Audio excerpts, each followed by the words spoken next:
Welcome back, traders and investors, to Benzinga's pre-market prep, brought to you by MarketFi. I'm your co-host Joel Elconin, along with Brianna Valesky, and we have Serge Berger on the line. He's head trader and investment strategist at the Steady Trader.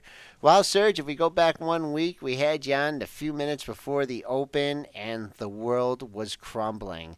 I know we kind of rushed off with you to catch the open. How did last week treat you? I ended up doing quite well. I came into the week last week, obviously with a lot of cash from the weeks prior. As I'd been expecting volatility. Obviously, I think anyone who says that last week's the extent of volatility, who says they expected that much, I think would be lying. So I'm surprised we dropped as quickly as we did. But I think the market is kind of doing what it should be doing through the technical lens, which is that it bounced very sharply after a VIX 53 print. You don't see that often. So ended up having some good trades in the DAX. Made like a 5% move in the DAX. Made a 4.5-5% trade in the S&P. So we did okay. But I think that was the easy trade. I think the easy trade was basically fade the Monday Tuesday move. And the question was, how do you come into today? Now, one could have tilted in other direction over the weekend. Future off about 95 basis points here, so that shouldn't have killed anyone over the weekend. All in the context of the amount of volatility we had last week. So I think the question is, where do we take a breather on the upside? And in fact, where my base case is we're going to see some sort of retest. The question is, where does it come into play? I would argue it's a little bit higher. I'm thinking there's too many people that are still kind of trapped, maybe short. Some people are trying to, get something out of the month of August. Again, seasonally, the beginning of September tends to be okay. So maybe we see a little bit higher levels. I'm thinking 20, 30, 20, 40 in the S&P is entirely possible. But, the next real bearish reversal, may mark the top again. Particularly with the catalyst we have this week, and then of course with the FOMC meeting. Yeah, I think. I think you got your resistance to me. I mean, the S&Ps on Thursday hit a level here, and it made a high at 90 and a quarter. Then on Friday, it went up to 92.75. So to me, I mean, I know what I want to do at that level, but we're 20, we're 20 points away from there now. I mean, do you have any intermediate levels that you're looking at? We're still holding above Friday's low. I think, I don't want to short here and risk up to that level. So to me, I'm trying to find an intermediate level along the way. I guess the market will provide that level for us, but just doesn't seem like we're going to get back up to that double top today. No, I mean, I don't think so. What are you looking to just sort of go short a little bit higher? Yeah, I mean to me, I know, like, if we came in flat and the S&Ps were trading 1985 and they went up to 1990, I think I would like almost automatically short it the first time here because it's a double top. But now, being down 20 handles, and I've been following the S&Ps all night, and we've just been trading the daylights out of this area. I don't want to short it in the hole here because to me, there's really no defined resistance until you get up to that double top.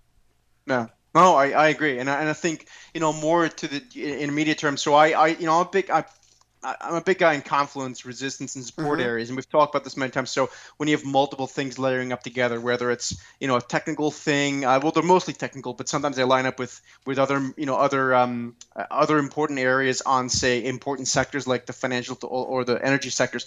But I think there's a big confluence there on the cash index between 2000 and about 2030, because that's basically where you have a 50% and 61.8% Fibonacci retracement level. You've got resistance then coming in basically from the March and the July lows. And so I think that's really where I'd like that. What I would really, if we can get there, I would love to start selling some out of the money call spreads, maybe even add some puts if I can buy some cheap ones, and then just kind of play around that. That's sort of my real strategy for right now.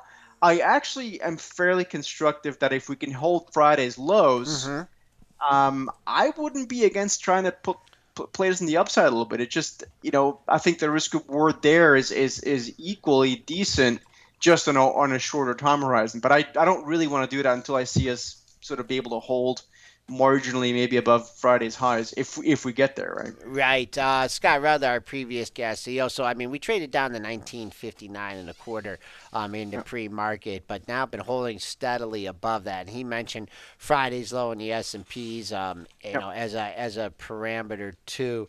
Barron's pumping the dividend stocks here. A little bit of dividend protection. You can, the who's who list of dividend stocks. Ford, GE, Procter and Gamble, Mickey D's, and I guess Intel, IBM. Let's go to IBM here. I mean, Warren's hanging in there. I guess his average price is 160. He's getting a dividend. He's just waiting, waiting to see him beat on the top line and bottom line here. I don't know how I made money playing calls in this back in July, but should have been listening to JC on this one. But what's your take on IBM here? A stock that's really been beaten up a lot, much worse than the overall market. Yeah, I mean, I think just to kind of go back to your bigger point on Buffett. So, like, Buffett has his own set of rules, so he just plays a bit of a different game than most of us. So when he buys a stock or he plays the bonds or something, he doesn't really go and buy common stock. He gets a deal, right? I remember back years ago in the financial crisis, the deals he made with Goldman and Swiss Re were just outlandish. Just because of the time he came in. So, like, also for example, in Exxon Mobil, like he bought that thing. I don't know, was it 1 2 years ago, something like that, and he kind of top ticked that one. So not in terms of 2014 terms, but maybe 2013 terms. So he's way underwater on a lot of these things, but he doesn't really care. He plays a different game. So in terms of IBM, I think to me, as a bigger picture thing, you have to believe in the reinvention of IBM and some of the old tech, right? That's IBM, Microsoft, Cisco, that kind of stuff. And I think people underestimate to some extent the innovation ability that these guys can have just from a capital cash flow perspective. So these guys can actually invest. Whereas it's sexier to talk about Facebook, these guys do have the capital that they can invest. So I think if you want to do something a little bit more structural and dividend like, just kind of in the bigger picture sense, I think it's not a worse spot in the world to buy. I actually was looking at this last week and I saw the Fibonacci retracement off the 2008 lows. Right now we've retraced almost exactly 50%. Hmm. So I think that's a decent spot. So if you take the 2008 lows, which is November 2008, retrace it up to the March 2013 highs, we've got a 50% retracement. And we've got a decent bullish reversal last week on a weekly basis. Not bad. Not bad. How do you play it? I honestly haven't looked at the options market. I wouldn't be entirely against selling puts on this or put spreads out of the money. Because you I don't don't think that mind would be on, the worst thing. yep, you don't mind owning it lower, right? Yep, that's right. And if it goes nowhere, they pay Surge, right? Don't you like That's that? right. If it goes I lo- nowhere, how about let's just take a quick look here at some of being into Motor City, the auto stocks here. Ford. Whew, got down to the lower tens there. Obviously, if you didn't have an order out, you didn't get it. Nice dividend in something like Ford. You're probably not going to get rich owning it like a Netflix. This is something that may have a spot in your portfolio. Actually, I'm looking here on the daily charts. On Monday, we hit 1367. On Thursday, we hit 67.84, up at 79 today. Looks like we got a little resistance here. Any take on Ford? Yeah. Yeah, no, I mean, I think Ford is, to me, it's a bit of a China story. If nothing else, it's sentiment. So if that story over there doesn't get a whole lot worse, I wouldn't mind. From a trading perspective, which I think is probably what you're trying to get at, I think if the broader market can lift, we can probably sneak in a trade here a little bit higher. Maybe we can get it up to $14 or something like that. Just very much like and people forget this, that there's a lot of positive correlation when the markets get volatile. So I wouldn't necessarily play this as a single name stock, but maybe as a proxy to the broader market. So if you think the broader market can hold up, we might be able to get to that 14 area. Are you looking at different levels, or No, I'm what do you just think? looking at. No, it just seems like it's just hitting resistance here the last few days. At right up here is where we traded, and Yeah. just the other auto stock here, General Motors, Serge Berger, really pressing here. Looks like he's trying to get some of the bigger shareholders here. GM, good quarter last quarter, but stock just got punished here. A little bit of dividend protection in this one too. What's your take on General Motors? So I think GM, from a trading perspective, I think you have a pretty defined upside target just around 2960, which is the top of the down gap from the 21st of August, which is when, also like many stocks have that, by the way. Facebook, for example, just filled its August 20th gap last week. Now it's got the top of the 21st. So a lot of stocks have that from a trading perspective. In the bigger picture, I would just, again, once again, reiterate, and we talked about this before, the whole dividend stuff is a bit more of a selling pitch, particularly when it comes to from something like a Barron's that has to sell magazines. Because at the end of the day, and there's nothing against Barron's, I think it's a good publication, but the fact is that the payoff diagram is that of of a short put, um, and that's just not all that sexy from a if you try to play dividends. Okay. That All right, let's go to the biggest stock in the world. Apple traded down to $92 last week. Unbelievable relative strength here. I was watching that stock come off the lows here. I know you played it from the short side a few weeks ago. Probably never imagined that thing would trade down to $92 here. What do you do now? I mean, now $20 off its low. SPOO's down this morning, only down 50 cents, showing some relative strength again here. Are you going to get a chance to buy Apple near that $100 level again? I think you might. I think I have no doubt this morning. If anyone's interested, they can look at my Twitter account. It should be. I'm gonna have it up there. But basically, I think Twitter, Apple. Sorry, there's clear resistance. To me, above Friday's highs, just like the broader market, we can squeeze a little bit higher. We do have that catalyst of September 9th now to focus around. A lot of people are still very bearish on that. The stock is still oversold on a weekly basis. So, like, for example, on my Twitter Contra stream, people were very bearish early last week, as they were on everything, but they're still bearish on us. So a lot of guys still being very bearish on it this morning and over the weekend. So I wouldn't be surprised if we can go a little bit higher. But I think if you're a tactical or structural investor, I don't think you necessarily have to chase it right here. I do think you can get a little bit lower, maybe around 110, maybe 105. Okay. All right. And boy, oil caught a bid at the end of last week, and it took the oil complex with it. Chevron, Exxon, these stocks, I don't know, short covering rally or whatnot. But taking a look here at the crude market, traded down 74 cents.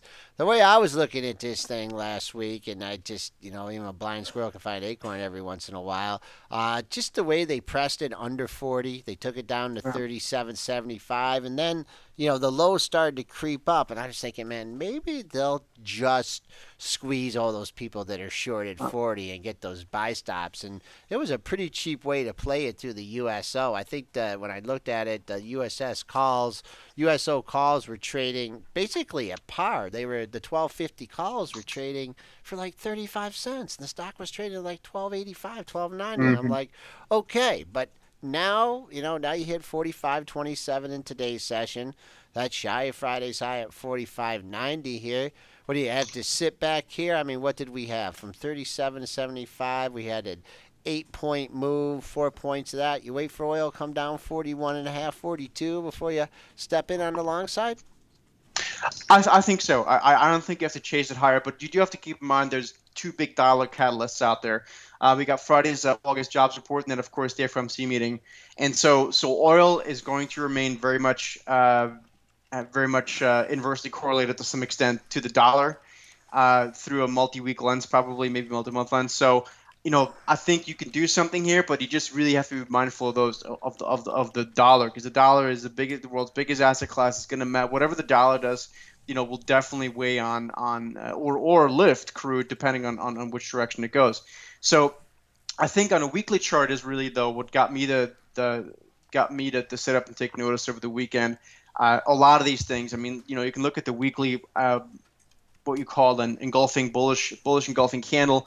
I mean, it's really a thing of beauty on all these things. On crude, on the USOs, on the the Alcoas, the OIH, the XLE, all that stuff. The question is now how much consolidation do we need before we go a little bit higher, or do we go higher, right? So that's why I wouldn't want to chase it here right now because of the catalysts out there. But I think on a weekly basis, these things are starting to look really attractive.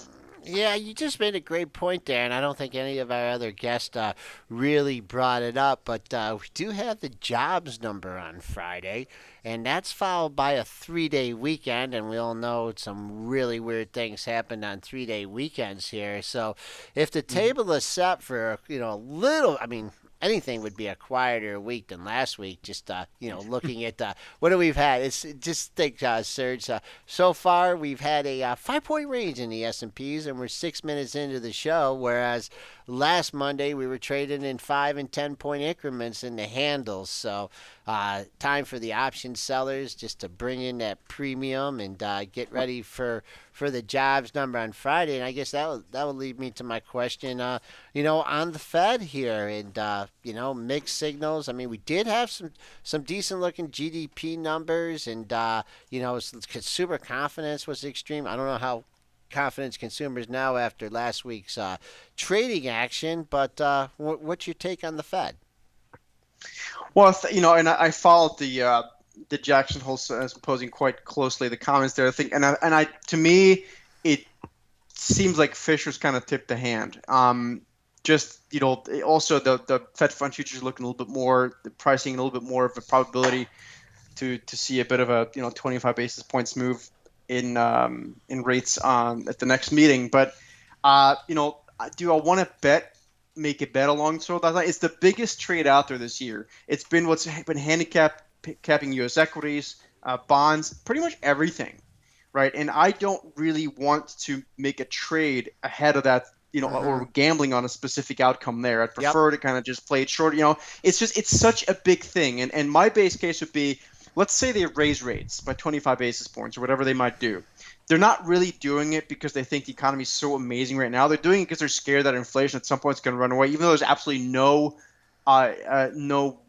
signs of it out there. In fact, a rising dollar is one of the most deflationary things that can happen. Look at commodity prices, right?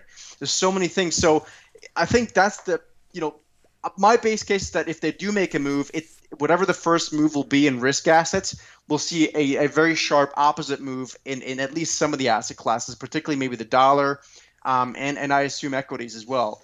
So I forgot what your original question was now because I got so I got Yeah. so No, excited that, about no, this, but no, this is no. a We're big just point. we're talking about the Fed here, and what about the people that subscribe to the theory that they're taking them up? The only reason they would take them up is so they can take them down later if the economy starts to stall. At least they got one bump in here. I mean, Ray Dalio, Bridgewater Associates. He's not talking about interest rates going up. He's talking about another round of QE. So if they took it up a little bit, that would give them a little bit of room to bring it back down if the economy truly did stall.